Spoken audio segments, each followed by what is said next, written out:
Why can't I be given a name? Ardat paused in brushing the child's hair, bristling for a moment at the wild tendrils that seemed to become worse the more she swiped through them. It was now a mess of burnt umber and grays. She set the brush down on the cedar table. Who are you, child? Silence answered her question.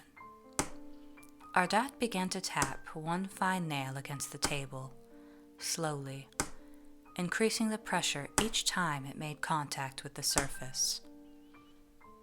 The room became tense as the sound engulfed it.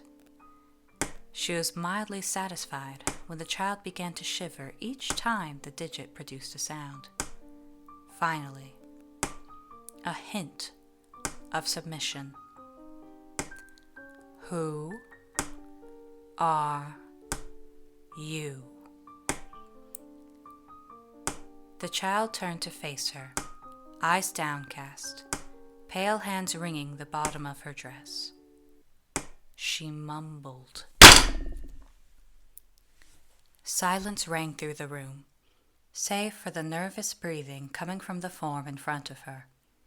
Ardat daintily clasped her hands together on her lap, staring at the small figure imperiously. Answer me clearly. I am no one. Correct. Now tell me what you are. One day, the great lady would inhabit this shaking waif before her. The child was resilient in her own way, refusing to eat meals, humming during devotions, and always seeming to find a way to open the door to her room. It was fitting that one with such a stubborn character should be the vassal for greatness. But that spirit held a flame that refused to be snuffed out. That would end after today. Ardat raised one hand gently, almost lovingly to the child's face, tilting it upward. She smiled softly, and the child gingerly smiled back. Come, small one, Ardat cooed. Tell me what you are. A mistake. Her hand gripped the child's chin more firmly now, forcing the girl to look directly into her eyes. I'm afraid I need complete sentences, small one. I am a mistake. The child's voice trembled slightly as she sniffed frantically. My soul should have never existed. I am temporary. So why, Ardat released her, would you need a name? You wouldn't want to become attached to anything, would you? When you have to write this mistake? You've hurt so many of us by existing. Don't be selfish. The girl once again lowered her face towards the floor, wringing her dress even more frantically now. Ardat delicately reached out and grasped the small appendage that carried the great lady. The bracelet fixed upon the child's wrist radiated with resplendent energy. Eyes of the golden snake peered into her soul with such approval that Ardat knew she was serving her lady well. Praise be to Ariencia. Obey her, without question, and she will be merciful in your descent. Can I go to the hells instead? You will go there first, if needed, before she takes all of you within her. You have always been hers.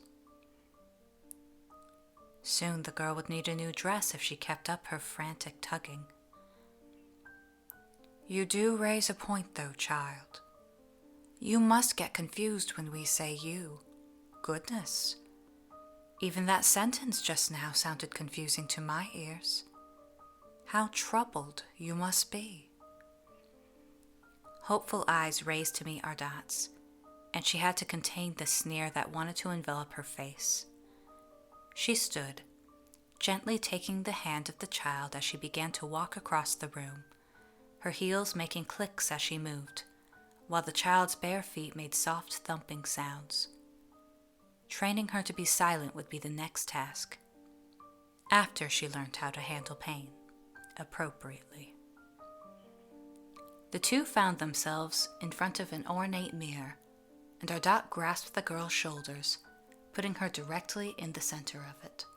You won't have a name, but we shall call you something a little different, Joy spread over the child's face as she nodded frantically. Nergüi. You shall be called Nergüi. A soft gasp escaped the child. Nergüi is another word for no one. Won't that be less confusing for you, child? Now, Nergüi, our devotions will be different today. Should you fail them, I will take this moniker away from you. Understood? Nergüi nodded with a small smile. Look at your reflection, Nergüi. Look at yourself in the eyes, and don't look away. Good. Excellent. Repeat after me. I am Nergüi. I am Nergüi. A smile graced her face. This was the happiest that Ardat had ever seen the girl. I am nothing. I am nothing. The gaze shifted down and the smile quivered.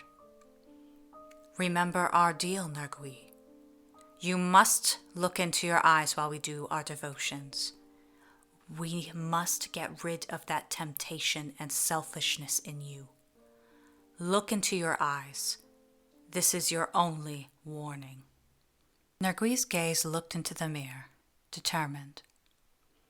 Repeat after me. I am Nergüi. I am no one. I am a mistake. I should have never existed. I deserve all this pain. I am Nergüi. I am no one. I am a mistake. I should have never existed. I deserve all this pain. Excellent devotion, Nergüi. Again. Her soft voice filled the air, warbling slightly. Again. Hands once again found the way to the bottom of the dark dress. Again. The hours passed as Ardat watched the girl keep her gaze focused on her own reflection. Tears streamed down her face, and her voice grew softer, quieter, until it was less than a whisper. Nergüi's limbs shook with each mantra. Enough. Well done, Nergüi. You are so devoted today. Tomorrow, you will be even more worthy to descend than you were today. Ardat gave the child a perfunctory pat on the head and began to exit the room, but paused as she looked at the brush still sitting at the table. Annoyance filled her as she picked it up and flung it at Nergüi's feet. You are a mess. You are a disgrace to Ariencia as you are now. Tame your hair before the morn. That is your task for this evening. The noble priestess exited, dark robes billowing behind her as the door swung closed with a mighty thud. For a moment, Nergüi kept her gaze on her reflection. The young girl looked at her trembling body, her red eyes, and the fist balled up at her sides. Slowly, she smiled once again. I am Nergüi. She raised her hands and tousled her hair, quite innocently kicking the hairbrush far away.